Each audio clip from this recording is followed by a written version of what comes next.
Today's episode is brought to you by the folks over at SEATGEEK, the best and easiest to use ticket platform out there. They take the confusion out of buying tickets using a 0 to 10 scoring system and a green is good, red is bad color rating system so you and your loved ones get the best deal possible. So whether it's going to see our beloved Redlegs at Great American Ballpark, the Bengals over at Paycor, FC Cincinnati, one of the area college teams, or pretty much anything in between, use promo code Riverfront at checkout and receive $20 off your first order. Click the link in the show notes to download the app and get started. That's Riverfront, one word, for $20 off.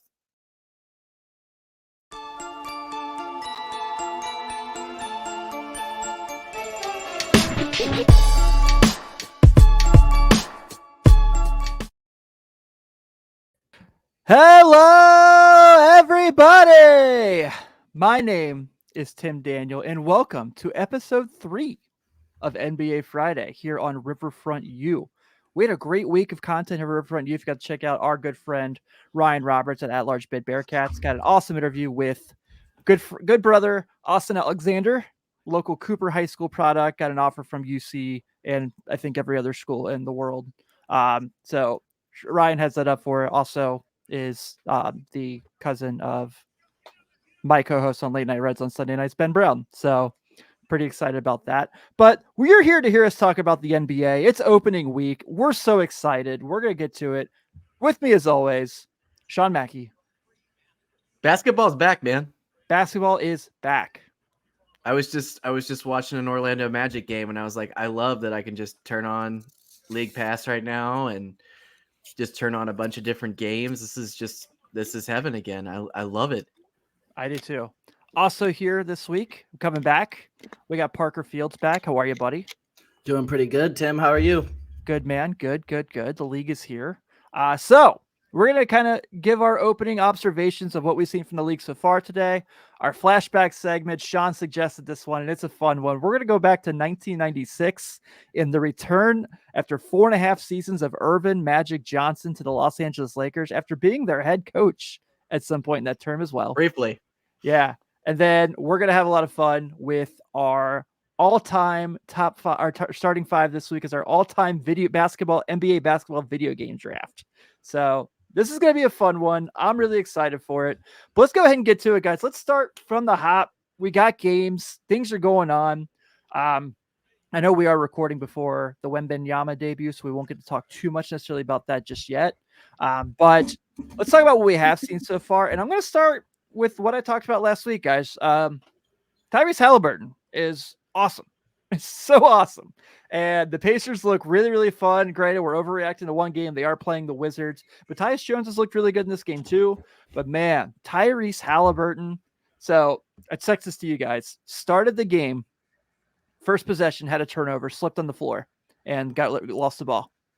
Did not, and then we're in the fourth quarter now, and has yet to have a second turnover. Insane. That's what you want. Yeah. That's what you want, man. Yeah, he's going to be a stud this year. The Pacers, I think, are going to be very good because of him. I just like their team a lot. Just watching like Obi Toppin, Ben Mathurin, who Love I love. Him. Yeah. Obi looks so good as a Pacer. Yeah. I mean, and it's so good because he's just right up the road from where he was, you know? Yeah, and so nice because like there was one, it was in the first quarter. They had a fast break where Halliburton grabbed the board and was running down the court. And Obi just had this like easy cut to the rim. No one like close to him, just right there for a quick lay-in. I was like, this guy, granted, Jalen Brunson's tremendous. It was awesome that year in New York that they played together, but he has not had this before. So I'm really excited to see the elevation of Obi Toppin this year. I have a comment here that I wonder if you guys are shocked about too early on this season.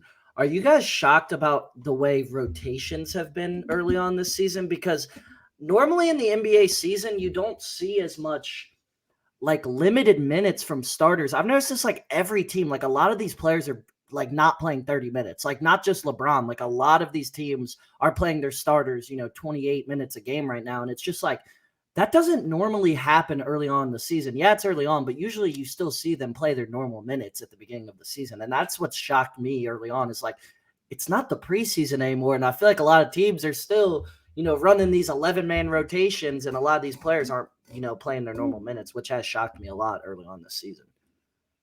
Well, like looking, forward just for like next week or whatever, don't they start the in-season tournament? So first week of November. So first week of November. Yeah. So that's next week. How many teams actually care about that, though, is my question. I think that we don't know yet. Yeah, we're gonna find out. But I think a team like OKC probably really cares about it as a way to say, like, we're here. Yeah. Jalen Williams looks tremendous so far with those guys. Really like what we've seen from Chet so far. But to answer your question, Parkins, yes and no. I think you're seeing something like you mentioned LeBron. New Orleans is finally realizing they got to take it easy with Zion, because in the first half he played 15 minutes. So it's nice unless you have my fantasy basketball team, and it's not very nice. But I think it's kind of going to be one of these things where it's going to shake themselves out. So yeah, I agree with you. Normally you do see by now, once the season starts, they kind of move past that. But I would not be shocked, because especially with injuries and things like that, we've seen so much. And now with the new old rules, maybe you are going to start seeing these old people. Yeah, I've been shocked, because I've noticed this. I've watched like most of the games tonight. I've been flipping through League Pass and stuff, watching different games. And like a lot of these teams, like at the half and stuff, had their starters at like 14 minutes, and that's not just like the teams where these guys are older too. These are a lot of the young teams too, which has shocked me. But then obviously you still have the Celtics, who they play Tatum 38 minutes every night. Right. The Suns play Booker 38 minutes every night. Like, those young stars are still getting their normal minutes, but a lot of teams have really been like really resting their players early on this season. I've noticed from the jump. Is there go ahead, Sean? I'm sorry. I was just gonna say, how good was Booker last night? Oh my God. Whoa. Dude, I thought both games were really good. I know a lot of people are like mocking the Lakers for losing the way they did, but Denver was awesome. They were so good, and Anthony Davis was not. It happens, especially. He was great in the first half, and then the second half he forgot how to play basketball. Yeah, but that game, man. So I know a lot of people are like pointing out the fact that Chris Paul shot like 1 of 7 from 3, did everything else, looked like he fit seamlessly with Steph on the floor. Yeah, Booker was awesome, man. He was hitting everything, but I guess he's not playing in the Laker game. He isn't? Yeah, they've already said that him and Bradley Beal are both doubtful to play against the Lakers. Did he hurt himself? Yeah, do they have an injury for it? Let me see. I texted earlier. Because I thought the new rule, you can't sit all NBA players. Left foot soreness for Devin Booker and low back tightness for Bradley Beal. That's so vague. See, that's what's going to happen now. Like with the new rule change, they're just going to have these BS injuries all the time. Like, oh, his left knee isn't great. Like, it's just going to be a bunch of bull injuries that just aren't. I don't know. I just see that's happening a lot. I mean, I don't want to come off like an old man, but I'm just baffled, just absolutely baffled by the just like crazy resting of players, the bullcrap injury reports. It's just so much, and it's like, I know these guys have to play 82 games, and it's a lot. And if you make the playoffs, you pay even more than that. But I don't know. Sean, remember last week when I said I was going to take the Cavs under, but I did say I thought they were going to be really, really good? Yeah. I was wrong. They're going to be really, really good, and they're going to go over. Max Strus was like an absolutely perfect signing for them. He looks incredible next to Darius Garland, Donovan Mitchell. That was a steal. I mean, that's just the Cavs stealing back from the Heat again. Yeah. It's been they're fun to watch. I'll tell you, I know that they're like getting beat by a lot as we're recording. So to preface this, most weeks we are going to record Thursdays. This week we had to do Wednesday, just kind of get some do different schedules. But kind of fascinated by the Pistons. Like, they're awful, but they're like getting beat by 15 by the Heat. But I kind of like their lineup: Cade, Killian, Jaren Duren, Isaiah Stewart, the Thompson twins. Oh yeah, they're kind of fun. Yeah, Yeah, and this is Yeah. just a classic like regular season Jimmy Butler game. He's got 12 points. Yeah, Like, right. He like doesn't really care that much. They started Kevin Love tonight. Yeah, I did see that. So that's pretty funny. So the Bucks won't even have played yet by the time this episode goes up. So that's kind of fascinating because they don't play till Thursday, and they have the Sixers. So that's Yeah, gonna be the the first. Sixers won't play till tomorrow either. So Yeah, James Harden won't play maybe ever for the Sixers. no, again. did you see the report that just came out like a couple hours ago? He's Yeah. like he's probably gonna play, is what they were saying. Like he's just staying at the practice facility and like working with the medical team or something to be ready to play when they go back to Philly, is what they said. Sure. Sure. So I'm sorry. When is that game going to happen, Parker? Tomorrow night. Tomorrow night. 7:30. Okay. TNT. All right. I'll be there. Yeah. Oh man, but yeah, it's been fun. I mean, I think part of this just we missed it so much. Going through kind of like obviously going into what we saw in preseason, what we've seen so far. Is there any players in particular you guys are kind of looking at to see kind of take like that next jump, that next like, not I don't know like superstar level. I think Halliburton could end up being a superstar, but like that guy is like maybe teetering on being on the next All-Star, things like that. Like I think Mikal Bridges being the guy in Brooklyn is going to be so fun. And he was already, a top 3 defensive player of the year candidate not too long ago. So seeing him as the best player there, I don't know how good they're going to be, but He's been awful tonight. has he been I think he has 5 points, and it's the end of the third quarter. He has 7 now. Oh. He's only taken 6 shots, which is very shocking. But Cam Thomas has 33. Yeah, there's that. I mean, that if he plays the minutes, that will be the 6th man of the year. Like seriously, because he will average a lot of points if he actually plays, 25 to 30 minutes a night. Yeah. Sean. I'm going to go with a guy who's on the Magic right now. I'm going to go with Franz Wagner. I think Love it. I think he is going to be one of those guys who's really, really going to develop this year. I really like the Magic, and they are playing some complete and utter whoop ass right now on the Rockets, 101-77. And he's not had a great. He's on the Rockets, so I'm going to give him some slack here. But I love Sengun, man. Like Me too. He's another player that like I really like. I hope to see him do a little bit better, but I think Franz Wagner is going to have a great season. I think the Magic are going to be a lot of fun. They are tonight. I'll tell you that. Yeah. I'll have to touch on the Bulls real fast. Unfortunately, No, they're shooting threes. That's a big change. That's nice. Yeah. Has Rosen shot any? He has not. Yeah. But yes. Yeah. I must have missed that. Yeah, I think he had a 3 earlier. Hold on. Yeah, you're right. He's one for 2. Yeah, he's 1 for 2. So. Torrey Craig 3 for 4. So that's looking good so far. We'll take that. 0 for 5. That's not a great start. But he's getting to the line. Yeah, and I'll take that. Yeah, I'll take that. So they look like they're playing, they're a good defensive team. They were last year, obviously, but Shea's just incredible.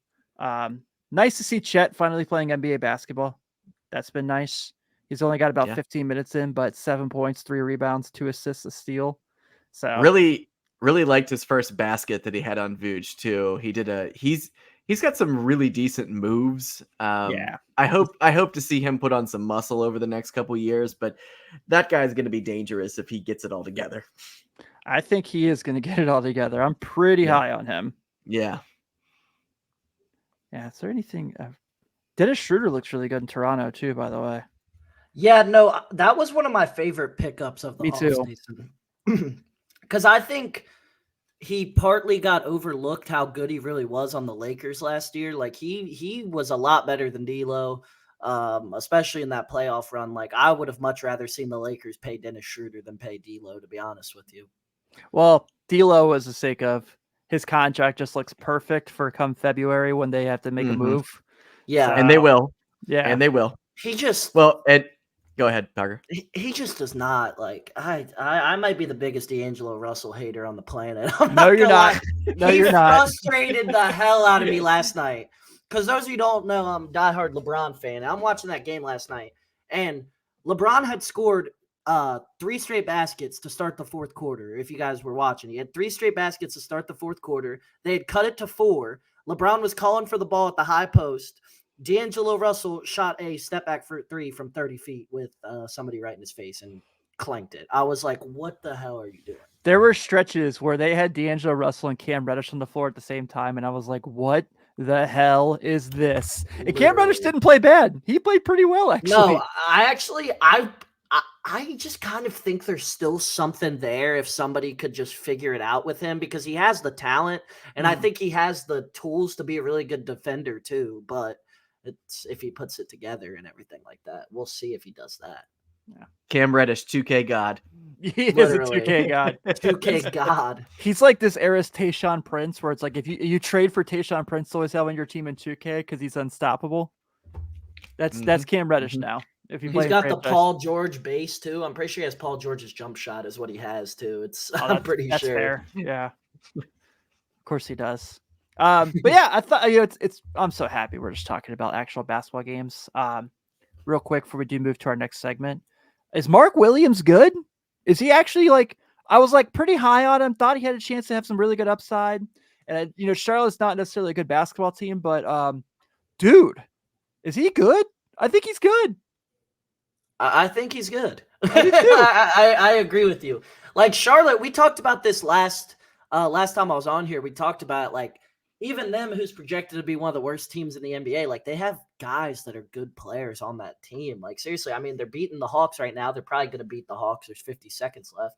And I mean, Mark Williams, like you said, 11 points, 14 rebounds, really solid player. Yeah, Brandon Miller looked good off the bench. Which shocked me because honestly, I thought they would start him.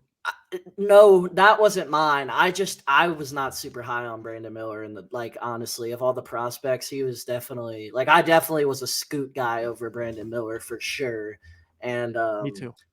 I don't know. I think he could definitely develop into a good player, but I don't know if I see superstar potential out of Brandon Miller, which is definitely what you look for with a number 2 pick. So that's yeah. I'm excited to see Scoot play. I am too. Yeah. Plays tonight, right? Good. Yeah, they play at 10:30. Yeah. The Clippers should embarrass the Blazers. If that's a close game, then that's not good for the Clippers. Agreed. No.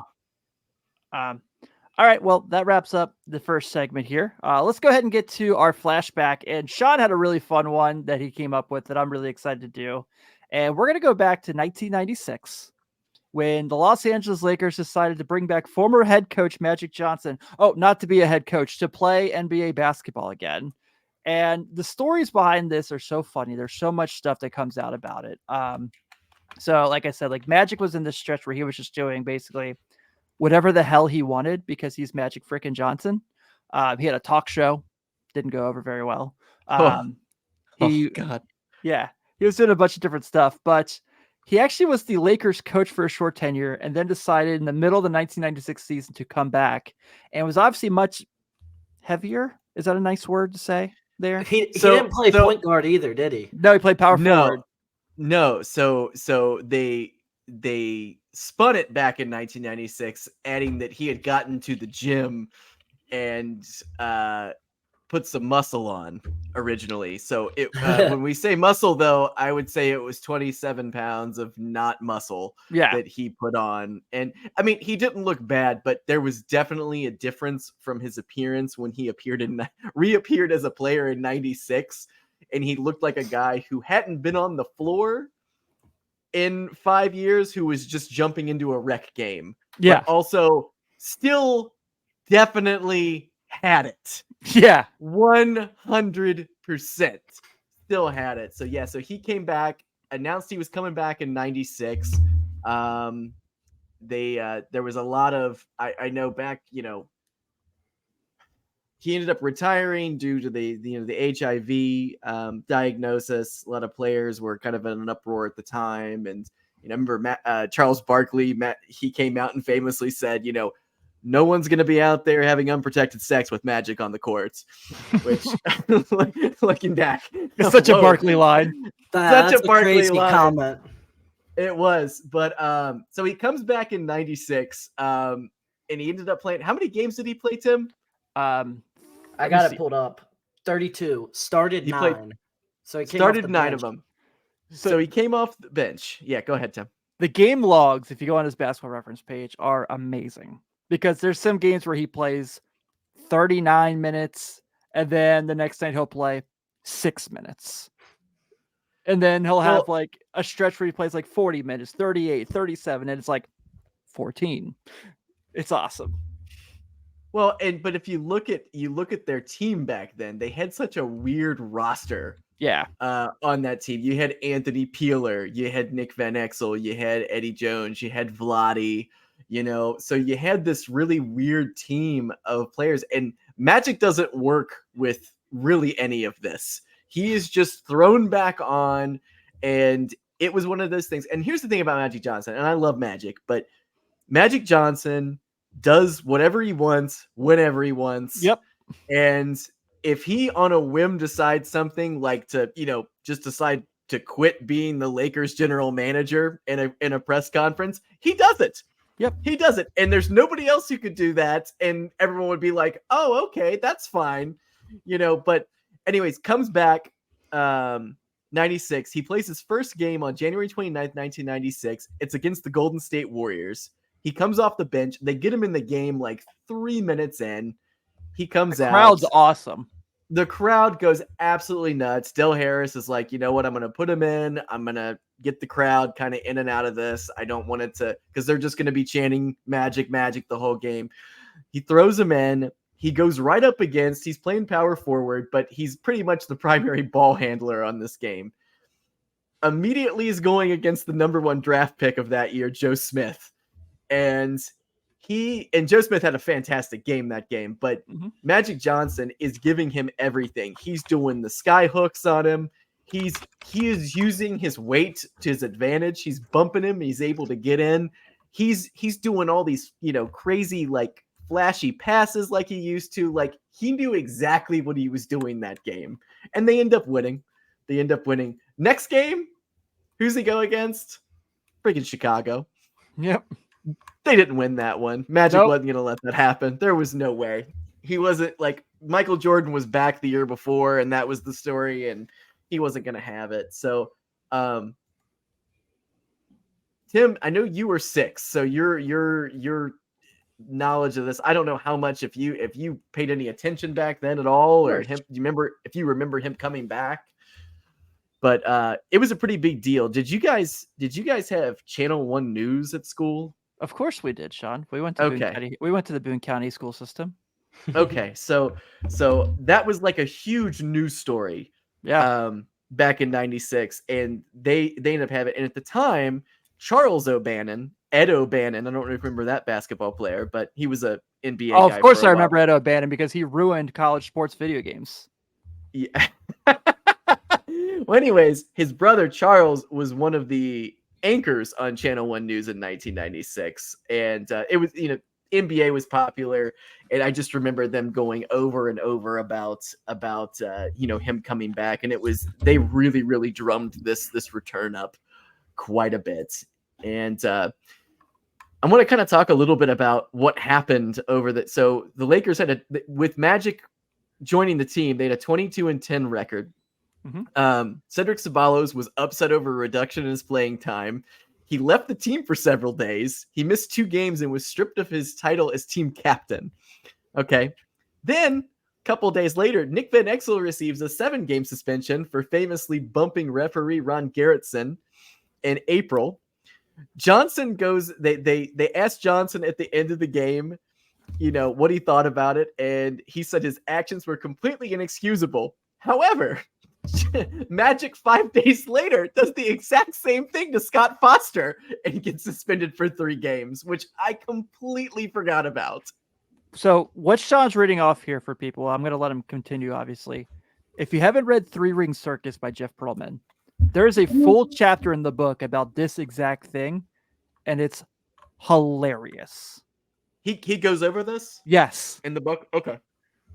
Well, so there was already trouble in paradise there. They end up making it to the playoffs. They finished with a record of 53-29. Not bad. They're 4th seed. They face the defending champion Houston Rockets. Lakers have home court advantage in a 5-game series. They don't play well. They end up losing the series 3-1. And because that was back then when we used to do the nice 3 out of 5 series, which was great. Mm-hmm. After they lose that game, Magic expresses a desire to return to a team for the 1996-97 season. But then he starts talking about how he wants to join another team as a free agent, hoping to play more time at point guard instead of power forward. So he was planting the seed that he wasn't very happy playing power forward. And then changes his mind a couple weeks later and says, I'm going out on my own terms, something I couldn't say when I aborted a comeback in 1992, which is just absolutely classic Magic Johnson. Yes, it is. It's one of the funniest stories of all time. So I want to kind of point out a couple games that he played during this stretch that's also like really fascinating. You mentioned the Warriors and the Bulls games. Matched up against Penny Hardaway twice. So, Penny Hardaway was the heir apparent to Magic Johnson, as we all know, and we'll never forget, ever, ever, ever. So first time the Lakers lose by 1, Magic comes off the bench. It's the game in Los Angeles. This is when you start hearing the rumblings of, is Shaquille O'Neal going to be a Laker? 9 days later, they go to Orlando, and this is kind of like when you're starting to see like the writing on the wall that things aren't right there. I think this is shortly before the random game when Shaq just like shows up in halfway and they like comes in like a pro wrestling like WCW entrance where he's like the camera has him running in the back to like get dressed and get to the bench. What was I think I'm going to be completely honest with you, Tim. I think I have that game on VHS. I think I recorded that game. Yeah, it's not the Laker game, but it's around that time. No, I remember that. And the Lakers go into Orlando, who at the time are 52-17, and win 113-91. Magic has 14 points, 7 assists, 4 rebounds, 2 steals, and a block, and guarded Penny Hardaway. He still had it. Even chunky Magic still had it. Like if you look at his numbers that year too, just looking at his numbers, I mean, 15, 7 and 6. Like he's still coming off the bench too. Like those are some good numbers for sure. If he would have played the whole year, he could have probably taken out Tony Kukoc for 6th man of the year. And he didn't play 4 seasons. He didn't play in 4 seasons. Pretty impressive. And here's the other big thing that's always brought up with this conversation: if he does in fact stay 1 more year. Yeah, literally 5 months after he retires, Shaq signs. Can you even imagine like how cool that would have been? Yeah. And then they draft Kobe. They have Shaq. I mean, he was 36 at the time, which like 36 is nothing in the current NBA. But yeah, nowadays all these stars are in their mid-30s at this point. I mean, what is Chris Paul? Is he 38? 36? Yeah. So I mean, he's 38. Yeah. And Magic took care of his body for the most part for his whole, and he was pretty durable, but weights-wise, he took care of his body. Sure. But he was still able to go out there and play. And I think he had 1 more season in him, at least 1 more. But, that's one of the biggest what ifs. Like that would have been like one of the greatest, like passing the torch type moments in Laker history if Magic would have played 1 season with him. There's that. And then, so do you know the story of his original goal for retirement? No. So when they lost to the Bulls in 91, he was kind of talking, he was going to play 2 more years in the NBA. And then he wanted to go play in Italy for a year. Huh. And so. Interesting. Yeah. Yeah, that is interesting. What?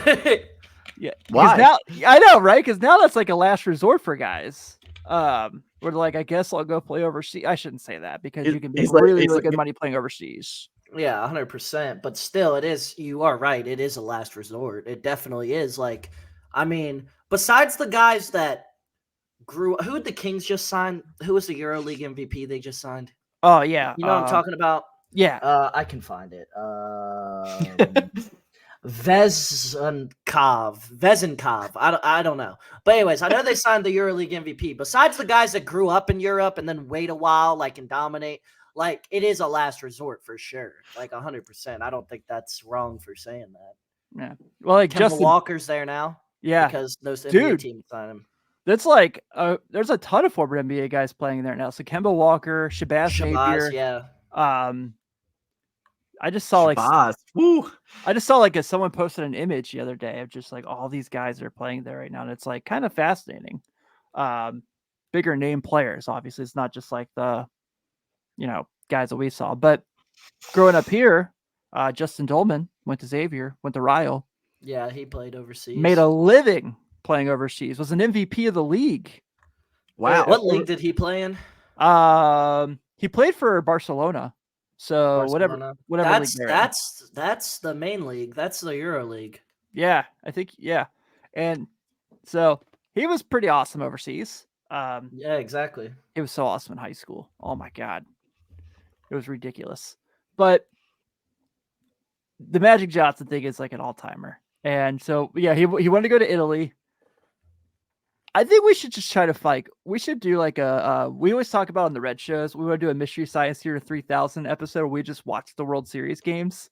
We need to do a Mystery Science Theater 3000 episode of this where we watch Magic Johnson's talk show. I'd be down to do that. With Sheila E. Yep. Yeah. I watched the very first episode of that talk show because it was a late night show. And I remember thinking it was really bad at the time.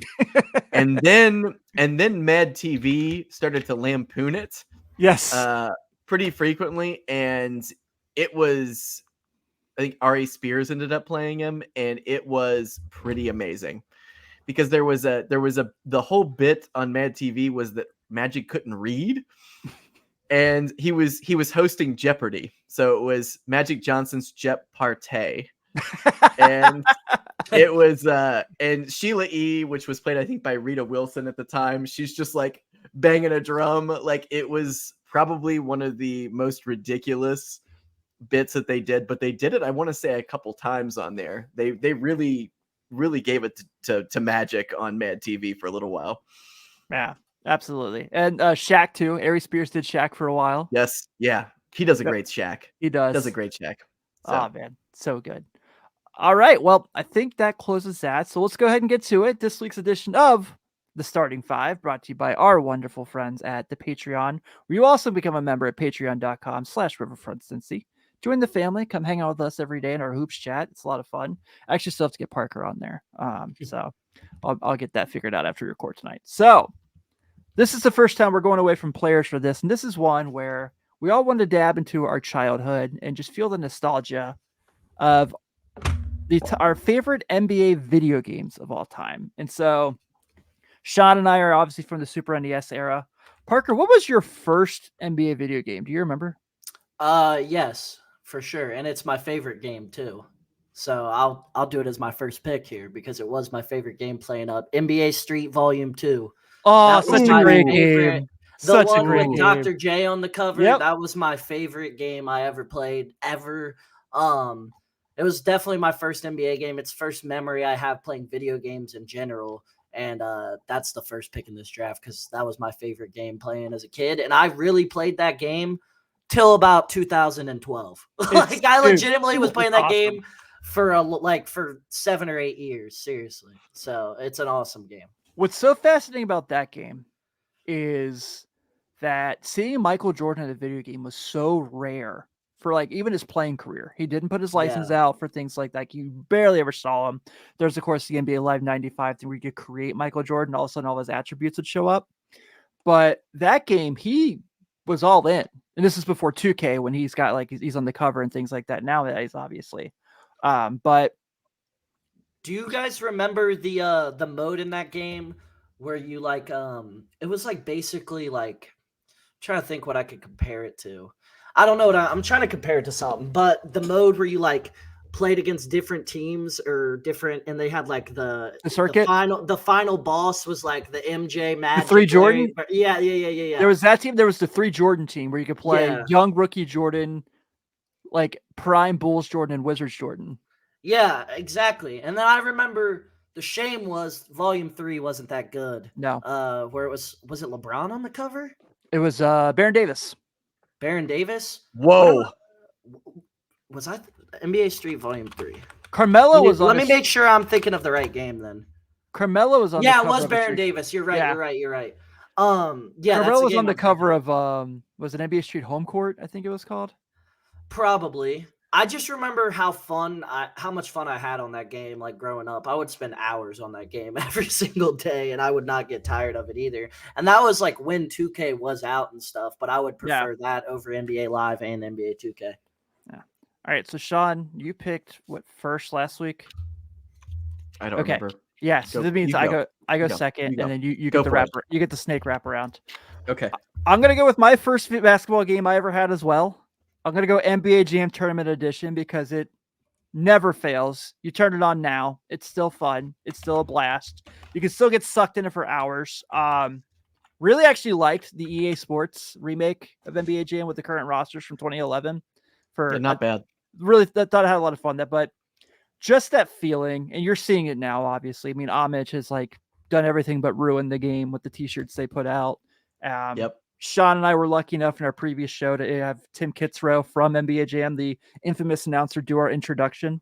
Was one of like my proudest achievements of my podcasting career, but just so fun. And everyone had a team.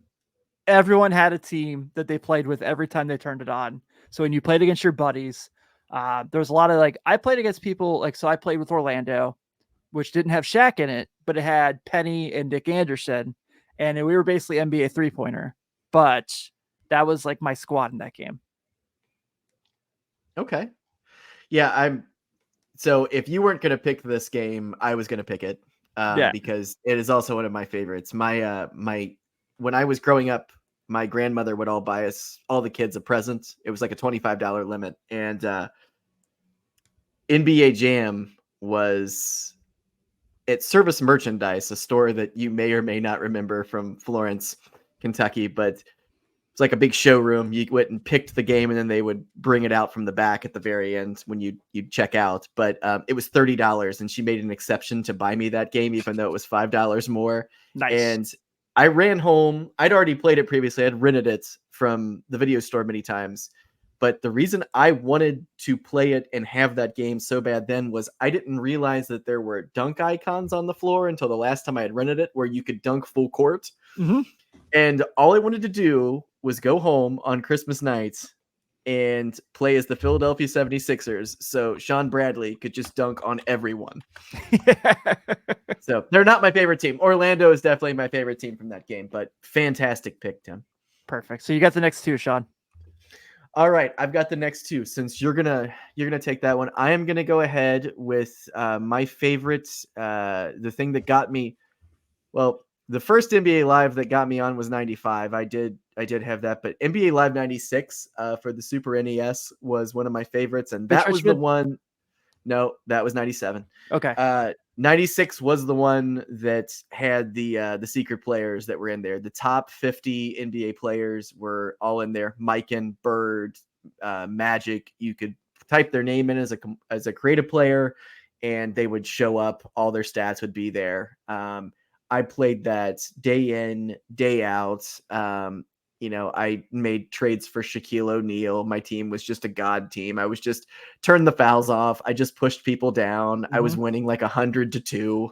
I mean, it was great. But probably one of my favorite games, just because all those secret players were in there. And like you said, Tim, Michael Jordan was not in video games in 1996. It was super duper rare to see him. And 97, the next year it came out, that was the Mitch Richmond one. And the players were like fatter than they were before, and they didn't move quite fluidly. Like it was like they all ended up like going home and eating a bunch of Oreos and then came out with another video game. Like it was really strange to me.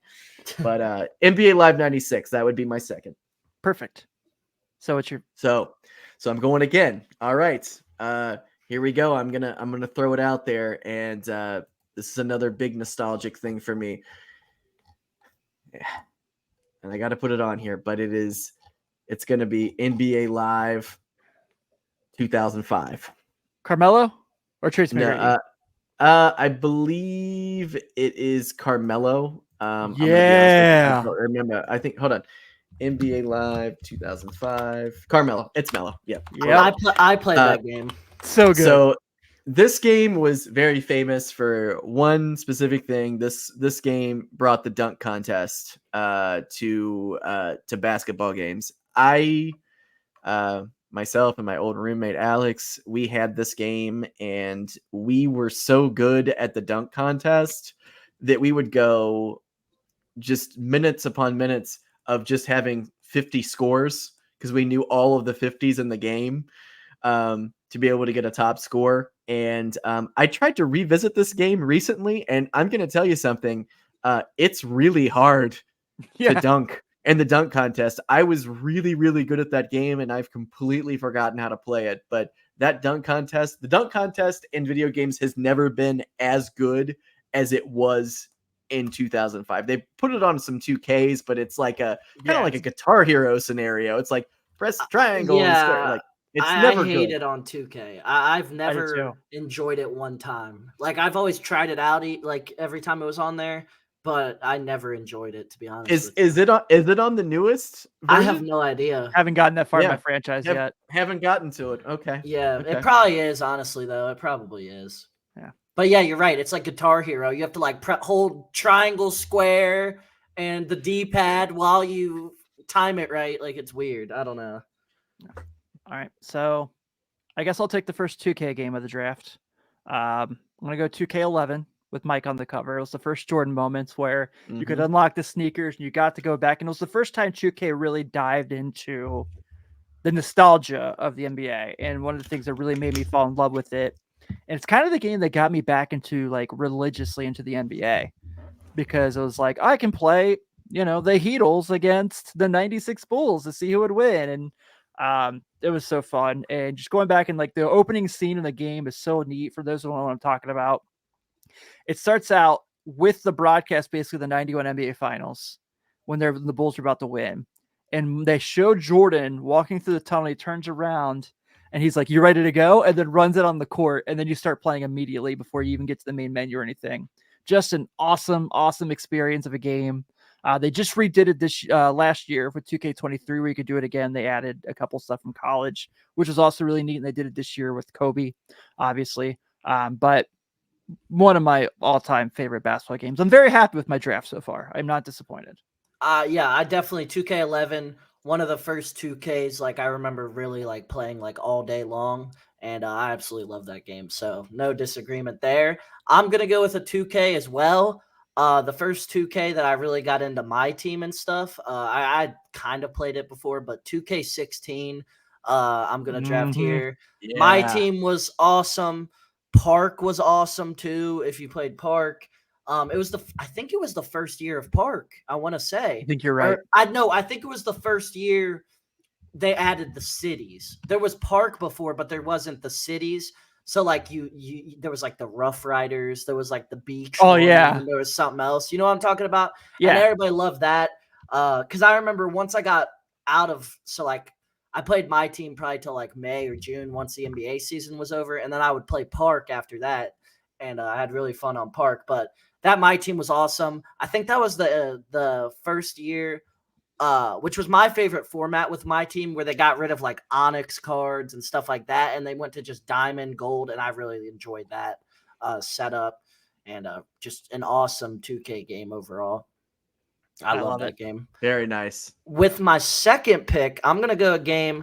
I'm not sure if you guys played this or not. This was like 7 or 8 years ago now. NBA Playgrounds. I remember that game. It took over the basketball video game community for about 4 months. It was actually Eagle. I remember that. It was really fun for like 4 months there. I remember really enjoying playing that. I'm trying to get diverse and just say more 2Ks. Playgrounds was really fun. They had a pack system like my team and everything. AI was on the cover, I want to say, of it. Mm-hmm. And it was really fun. It was also like, it was pretty much like an NBA Jam, but a more updated version. You played against your friends online. there was like a my team setting, which was really cool, like I said. And the cool thing about playgrounds was the packs, you earned them from like leveling up, winning games and stuff. It wasn't pay to win. I don't even think you could buy packs on that. No, game, you couldn't. honestly. I think it was all you had to earn it, which was really fun because it just rewarded you for grinding the game and stuff. So NBA Playgrounds will be my third pick there. I like that pick. That's a sneaky good pick. That's like the Nikola Jokic of the draft pick right there. Yeah, like it took over the basketball community for like 4 months, and then it just nobody really played it after that. But it was really fun for like 4 months. I remember I used to play it all the time. Yeah, I actually really enjoyed that game myself. All right, I'm going to take my first NBA Live here because it's the first one I had on Sony PlayStation back in 1997, 1998. The NBA Live 1998 with Tim Hardaway on the cover. Oh, thank you. Oh my God, dude. So you that mentioned game was unreal. That was my very first PlayStation NBA game. Same. And the graphics were amazing. Yeah. So you mentioned earlier the dunk contest. That game had the 3-point shootout. It was like one of the first. So, and you could make every three. I would dominate with Scott Burrell in the 3-point shootout in that game. Oh, what a sniper, that guy. Yeah. So, and just such a super fun game. The arenas were great as far as how they looked. The broadcast of the game is awesome. But Vern Lundquist. Yep, Vern Lundquist. And this is when you first, like, if you're like into like who was like the big player at that time, this was like the beginning of prime Kobe. Is this game? Yeah. So it's when you like you're like snack him on your team. That Lakers team was fun because it's the guys we talked about a little bit: Eddie Jones, Nick Van Exel, Kobe, etc. But yeah, NBA Live '98. So one of my all times. I like that pick. You stole another one from me, Tim. I'm gonna go ahead and say I was like he's not gonna say 98, and you're like Tim Hardaway. I was like, F off, Tim. Anyways, no. All right. So is it my turn? Yep. Next no? Okay. So I'm gonna go with one, and Tim, you're gonna immediately know why I went with this one when I say it. But I'm gonna pick my first 2K of my picks here. I'm picking 2K19. Oh.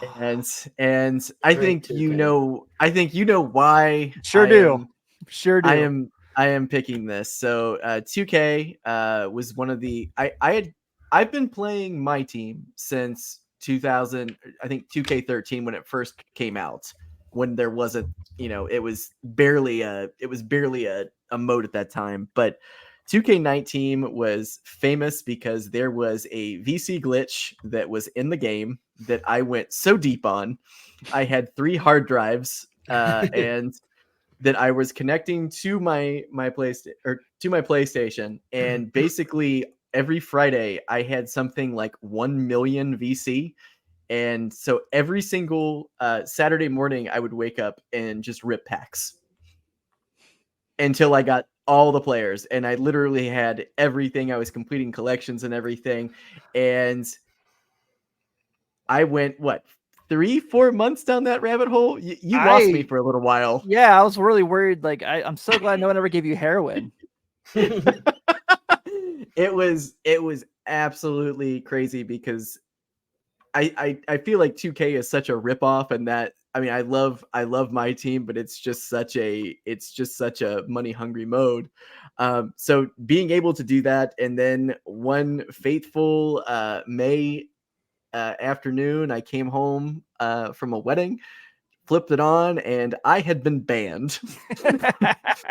And I had to basically learn how to be cool with starting over with my team again, and it was extremely painful. But I haven't quite ever went down the rabbit hole like I did that year. But that was an extremely fun time, and I'll always remember it. Yeah, absolutely. So what's your next one then? Okay, so this is where things are going to get kind of funny for me because I'm going to go super nostalgic here. Okay, so my very first basketball game, I'm not even going to beat around the bush, was one of the worst video games ever. I think it was called it was like Magic Johnson's Slam Dunk Basketball. It was terrible. I just played that the other day. Where'd you play it on? NES Classic. Oh, Oh, okay. All right. Cool. Yeah. All right. I'm sure. I'm sure you found a legitimate cartridge someplace, Tim. Yeah, Anyway, of course I did. I'm curious, what systems do you guys have? Like, do you guys have all the old systems? I don't anymore. I But kind of do. You do? I kind No, of that's do. awesome. Because I would love to play. I would love to have a PS2 to play like NBA Jam. I do have my or not PS2. NBA Jam to play. God, my first pick. What am I blank? NBA Street Volume 2. I would love to play that game again. You can borrow my PS2 if you want to. Yeah, Yeah. I'd have to play that at some point. So I'm not actually going to go with that one though. I'm going to go with one of my favorite follow-ups to NBA Jam, NBA Hang Time. Yes. NBA Hang Time came out in the mid 90s. It is one of the greatest arcade basketball games that's ever been done. It was much grittier, much grittier than NBA Jam. There was a mode where you could play as Santa Claus in the game. There were all these like weird like creative players and things like that, and I just dominated in that. Like the original NBA Jam, you had secret players like Hillary Clinton and Bill Clinton. They were in NBA Jam, and then TE I think had Fresh Prince of Bel-Air and Jazzy Jeff. Or maybe those were Mortal both on Kombat NBA characters. first ones. Yeah, all sorts of stuff. Or Benny the Bull was on one of them. But Hang Time had a bunch of weird ones. But just a fun game, and like I said, kind of gritty, and definitely a predecessor to NBA Street. Yeah. Those are good picks. I'll also go super nostalgic on the same system. I will go Jordan versus Bird. Oh, okay. Did you own that? I've played it recently. Oh, so you also have a cartridge of that? Okay. Yeah. I have a cartridge just sitting in the basement. Yeah. Don't you? Yes. Yes. No. Jordan versus Bird. I've played Jordan versus Bird before. I'm not a fan of that one. I thought that game was very limiting even back then when it came out. But that's not a bad one. You went totally classic on that one, Tim. I've never even heard of that game. Oh man. 88. Tim, you weren't even born yet when this was released. Tell me about it, Parker. God. What? You weren't even thought of yet, Tim. Yeah, that was one. My dad really liked it. So when I got older and got to play it, I played it, and he was like, "What are you playing?" And I was like, "Nintendo." It's great. Okay. It's not great, but it's great. All right, so that gets Parker. Will this be your fourth and fifth? Yeah, this is we're in the last round. Yeah. I'm sticking to games I've played and everything, so I'm gonna go with NBA Jam, the 2010 edition of it. It was the first year LeBron and Wade were together. It was Kobe and Pau Gasol. Like, it was a lot of good teams on there. It was a good time during the NBA, the early 2010s. I remember this is the only NBA Jam that I know really, and it was super fun. I remember the animations, like when you'd dunk, they'd get a big head and they'd jump like so high in the air and stuff. And I remember I had a lot of fun on that game. So I'm gonna go with NBA Jam, the 2010 edition, for my fourth pick. Okay, really fun game overall. And then for my fifth pick, honestly, the nostalgia here is also probably because we were in lockdown and we had nothing else to do, but NBA 2K20 definitely had the most hours I've ever had on a sports game. I almost same guys same the other day. I don't know if the game was that good. I think it was a little bit of both. The game was definitely a very solid 2K. Like, that was definitely a good 2K, but it was also how we had nothing else to do. And I absolutely grinded that game. I'm curious to know how many hours I spent on that game, but I had literally the best possible team you could have in my team. I literally, I was DoorDashing at the time, and I spent all my DoorDash money on 2K packs. Literally, like, I spent lots of money on that game, and it was awesome. Like I absolutely love that game, and it's definitely the most fun I've had on a basketball video game. I gotta ask Parker, did you grind for Invincible Kobe I did. Yes. at the end of the game? Like it was like, Yes. how many games was that, Tim? Do you remember? It was like 90 games or something? You're talking about the ultimate domination where you had to play like Yep. all 3 levels. Yeah, I had that. Yeah, card. like you got you got ended the up getting Harden. the Harden, and Brandon there was one Ingram. other No, guy. there was something first though before the Harden. Ingram. Ingram. Yes. It was the remember Ingram, that. then Harden, then the Kobe. Yeah. Correct. Yeah, I did have did that. I had the Anthony Davis, the collector level card. I had that. I had that. Tim wanted that one bad. Towards the end of the game, I had that Kareem card that came out that had like 99.3 that you had to complete a collection. It cost me like 4 million MT to complete that collection. I'm not kidding you when I tell you like I had the best possible lineup you could have in this game. I went 12-0, 7 different months. Like I grinded this game. That was so you go video games. So you go online with that, Parker? Yeah. Okay. I'm not. I'm yeah. too scared. Back then, though, I was like really, really good at 2K. I played, probably not because I don't play enough. I played last week. I had to win 2 triple threat games online to unlock something and to get like an amethyst card, and it took me like 20 tries to get 2 games because everybody was super sweaty that weekend and they just like wanted to win everything, and I'm like, I hate this. I absolutely hate this. I almost texted you guys the other day, going back to the game Parker picked. I was going through my phone and just deleting old stuff. I found pictures of my lineups from that game. I got those on my phone. I was going to send this to you guys. Oh, yeah. I have pictures of my squad from that game, too, for sure. But, yeah, it was definitely, like, because of COVID, it was, like, it was the first year of LeBron and AD together. I was, like, all in. Also, there's nothing like... Nobody understands the grind of domination. There's nothing like setting up the Netflix or a basketball game, whatever. You're not even really paying attention to the domination game, and you're just winning. You're running through plays. Running the way. You're just doing little like. I remember in that game there was the little glitch, so you could dribble it once you were in the corner and you called for a screen. Yep. The defender would just like back up far, so you just have a good 3-point shooter and they hit it every time. Always. And that was actually back when the shooting mechanics were good in 2K and it was easy to green shots because I hate mechanics. I absolutely hate it. You're preaching to the choir, man. And I just remember I would run the same play every time in domination, and I would literally like not even really watch what I was doing because it was literally just muscle memory. After you play 90 games against the computer, I'm not even gonna lie. It took me like a week. Quick through STS, right? Quick through STF, man. Do that. I was probably playing 15 to 20 domination games a day for like a week. It was bad, but I mean, there was nothing else to do. Couldn't go outside, so NBA 2K20, funny enough, was how I found Parker's content. Like real story. No, I gained like 1,000 subscribers on YouTube playing that game. I did it for 3 months. And then once like the world came back to life, I just didn't have the time to make videos anymore. So, because I was still in high school and stuff at the time. So, but yeah, that's what I was grinding that game, man. Absolutely grinding it. Is that your 4th or your 5th? That was my 5th. I took what'd I take? NBA Jam before that. That's right. I gotta make sure I'll write these down at the end so I can make the graphic. All right, so my last game, I'm gonna go with one that I played a lot and had just super amounts of fun with.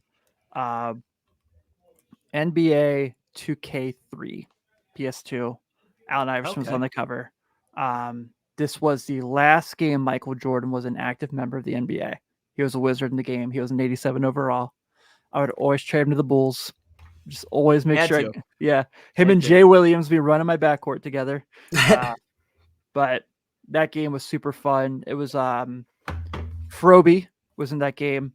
And then the other cool thing, if you remember about that game, was if you played against the Pistons, every time you played against them, Ben Wallace would rotate whether he had the fro or the cornrows. He never had the same one every game. I remember that. Yeah. So, Sean, you got to wrap this one up. All right. Well, I'm going to go with my all-time favorite NBA arcade style game ever. And this one's a little bit of a deeper cut for some of you guys, but I actually played it about 3 weeks ago. NBA Give and Go. Holy shit, I And forgot about that game. this game came out in 1995, right at the height of the Orlando Magic. Shaq, Barkley, and Jordan, who were all members of the NBA that year, are not included in the game.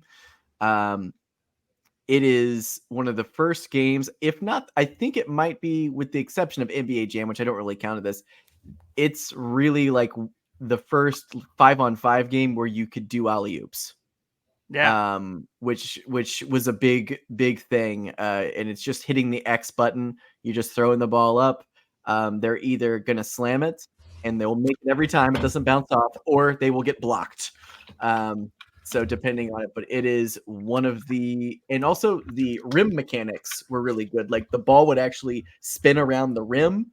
Typically on NBA Live 95 or NBA Jam, it would just kind of fall off. The ball would spin around the rim. Sometimes it would swish. You could bring it was a over the top game. And I took it home from the video store, went through an entire like short season, ran through the playoffs with the Orlando Magic and beat the game, I think, in one day. And it's a notoriously easy game. And there is a cheat code to make the game a harder level, which is a fun fact about it, because it was such an easy game. There's like a very hard level that you can, if I knew it, I would have put it on the other day, because I still just absolutely killed the team I was playing, 25, 30 years later. So nice. That is a great one. I'm really glad you brought that one up. All right, well, that wraps up this week's starting five. So Parker, since you weren't here last week, you get to pick the draft for next week. What are we doing? We are going to do just an all-time draft. 15 greatest players of all time. Build your best starting lineup you can possibly build. Current players, past players, any players ever. This is going to be controversial. Yeah, it will. It will. And there's going to be winners and losers in this too, guys.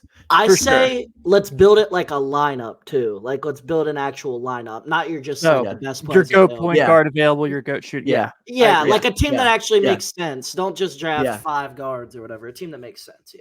Yeah, I like it. All right, so next week it's the GOAT draft. Oh boy, people are going to be really upset about that one. Yeah. Mm-hmm. Yeah, whoever has the first pick, that's gonna be. I know. I think it's my turn. First pick. Yeah, it's my turn of the rotation. Oh God. Oh yeah, those are your 2 favorite players ever, too, aren't they? You're Penny's my fan. favorite player ever. Okay, but yeah.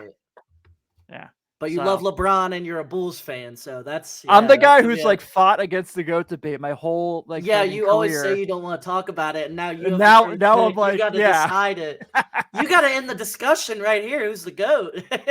Yep.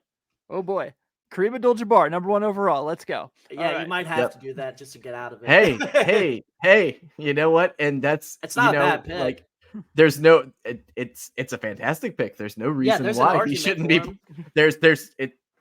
Yeah, I'm excited about that. All right, well, that being said, we're going to go wrap up this week's edition of NBA Friday. Thank you guys so much for hanging out with us and tuning in like you have been the last few weeks. We've been really excited about this project. Again, go to SEATGEEK, use code Riverfront if you want to go check out your favorite team playing against the Pacers if you're in the area, or if you don't live in the area. I know we've got fans all over, listeners all over the world with the Riverfront now. Literally, it's kind of cool. So that's been pretty nice. Make sure you check us out on all your podcast applications of choice. If you are watching us on YouTube, please take a second to subscribe if you haven't already. But on behalf of Parker and Sean, we're going to wrap this up. Have a good one, everybody. We'll see you next week. See you guys next week.